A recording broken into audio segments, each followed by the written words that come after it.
Now's the time of the year to consider pay rises for your staff. We know with all the negative media around COVID, we've got skill shortages, a lack of immigration, and so therefore it's better to keep that staff that we know and we've got rather than trying to replace them. Now, of course, this is premised on the fact that your staff are efficient and productive and you want to retain them. And so on that basis, now's the time to consider, with April, beginning of the new tax year coming up, to look at what those pay rises may be. Let's say, for example, you want to give one of your staff member a $2 an hour pay rise. And they do an average of 40 hours a week. That gives us an $80 a week cost.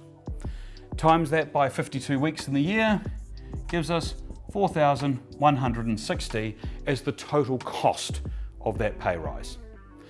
Now, from that aspect, that's not the real cost, because there's around 25% on top of that that equals the sunk costs of holiday pay, sick leave, ACC. So to get the true cost of the business, we multiply that by 25%, which gives us $5,100, $5,200, which is around $100 a week.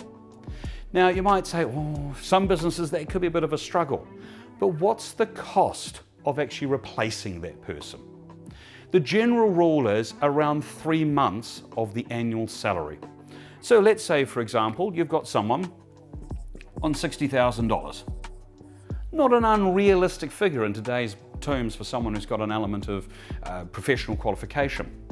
On $60,000, to bring that person into your business, to train them, the inefficiencies, the downtime, and getting them up to speed, as I said, is usually worked around 3 to 4 months, which is a cost of around $20,000.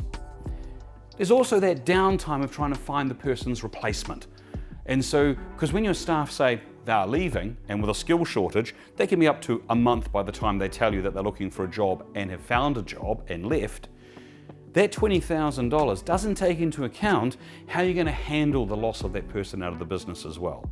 So here's the question: $5,200 investment in the staff, or a loss of potentially $20,000 on a $60,000 salary to try and find someone?